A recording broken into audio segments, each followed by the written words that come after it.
Coucou tout le monde, alors je me présente Margaret Canvy, je suis coach en bien-être. Ça fait 13 ans que je suis dans le domaine du bien-être et aujourd'hui, voilà, j'ai décidé de vous faire un autre type de vidéo pour vous aider à comprendre et à intégrer la notion de prendre soin de soi. Donc désolé, il y a les enfants qui jouent, donc vous avez entendu mon petit dernier en train de crier. Donc, alors, vous savez que pour prendre soin de soi, c'est beaucoup plus vaste que ça. Vous entendez, comme moi-même, vous avez entendu, vu, lu beaucoup de choses sur les réseaux sociaux, comment prendre soin de soi, prendre tel complément alimentaire, faire tel tisane, se créer un gel hydroalcoolique, tout ça pour prendre soin de nous. Donc, moi, je dis la notion de bien-être, de prendre soin de soi, est beaucoup plus vaste que ça. Déjà, pour prendre soin de soi, il faut avoir envie. Est-ce que vous avez envie de prendre soin de vous? Moi, je vous pose la question. Est-ce que vous avez envie de vous sentir mieux dans votre peau? Est-ce que vous avez envie d'être en meilleure santé? Hmm? Alors, une fois que vous avez répondu vraiment, si c'est quelque chose qui vous tient à cœur, vous savez qu'actuellement, ce que vous faites n'est pas satisfaisant puisque vous avez quand même un besoin d'améliorer quelque chose qui ne va pas.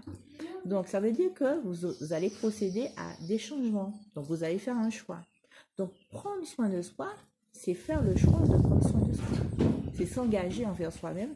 Je fais le choix de prendre soin de moi et je fais le choix de faire les changements nécessaires pour prendre soin de moi.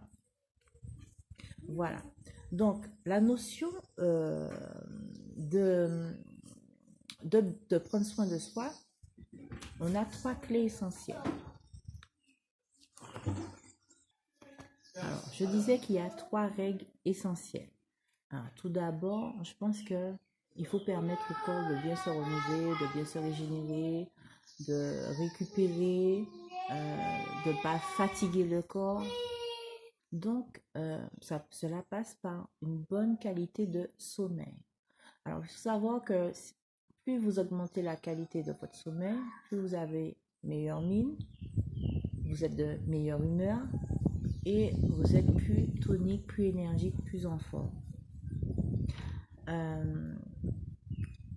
Il y a aussi la pratique de l'exercice physique qui est très important. On vit dans un monde où on est tout le temps sous pression.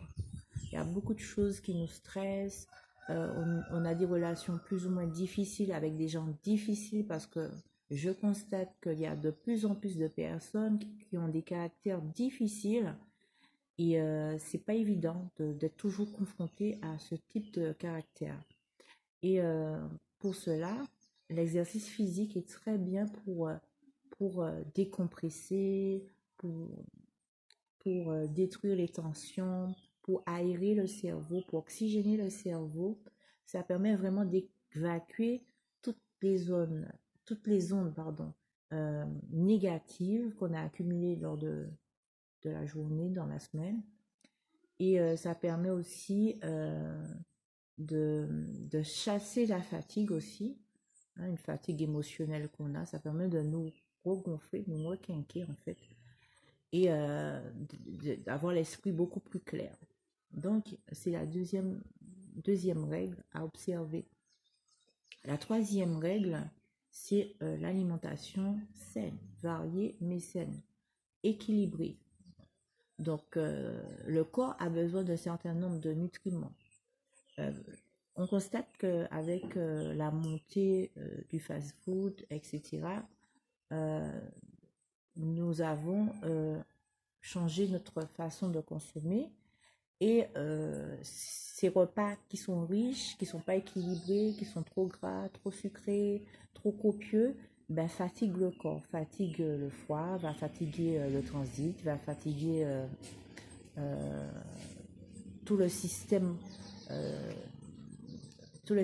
organique, hein. Donc, on va prendre du temps pour digérer, on va prendre du temps, on va se sentir plus lourd, plus fatigué, voilà. Mais en faisant le choix d'avoir une alimentation saine et variée, vous allez vous sentir beaucoup plus léger et puis vous allez apporter de la valeur nutritive au corps. Donc, il faut consommer des aliments avec une forte valeur nutritive parce qu'il faut nourrir le corps.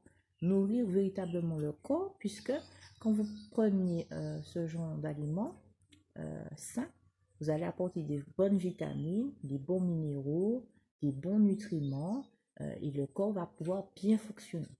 Ça, c'est vraiment l'étape cruciale de prendre soin de soi. Et après, on a tout ce qu'il y a autour, c'est-à-dire l'esthéticienne, la coiffeuse, faire des massages, sortir entre amis, aller au cinéma, se détendre, se relaxer. Tout ça, ça fait partie du bien-être. Mais c'est pas du jour au lendemain qu'on peut mettre tout cela en place. C'est pour cela que je, je vous conseille de prendre un temps de réflexion, de vous asseoir et de vous demander si réellement vous êtes prêt à prendre soin de vous et à pouvoir intégrer cette notion de bien-être.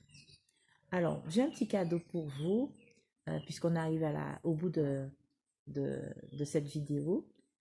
Si vous voulez vraiment intégrer cette notion de bien-être, j'ai préparé pour vous un document en PDF qui reprend les 3 clés essentielles de prendre soin de soi. Alors, donc c'est un document qui est totalement gratuit, je vous le donne en cadeau. Pour cela, il faut m'envoyer un message en privé avec votre adresse mail et ainsi je vous envoie le document via votre adresse mail. Pardon. Donc, si vous avez aimé ma vidéo, vous pouvez la liker, ça me ferait vraiment plaisir et ça m'encouragerait. Soyons généreux. Et puis, partagez-la parce que je pense qu'il y a beaucoup de personnes qui ont besoin d'entendre ce que j'ai dit sur la notion du bien-être et qu'on puisse faire de bons choix, faire des bons changements avec une personne expérimentée. Donc, dans mes prochaines vidéos, je vais vous donner beaucoup plus de conseils à mettre en place pour augmenter la qualité du sommeil, comment varier ses repas et puis pourquoi ne pas s'engager dans un exercice physique efficace pour augmenter votre bien-être. Ben, je vous remercie beaucoup d'avoir regardé ma vidéo et je vous dis à très bientôt dans ma prochaine vidéo. Restez connectés. Bye bye.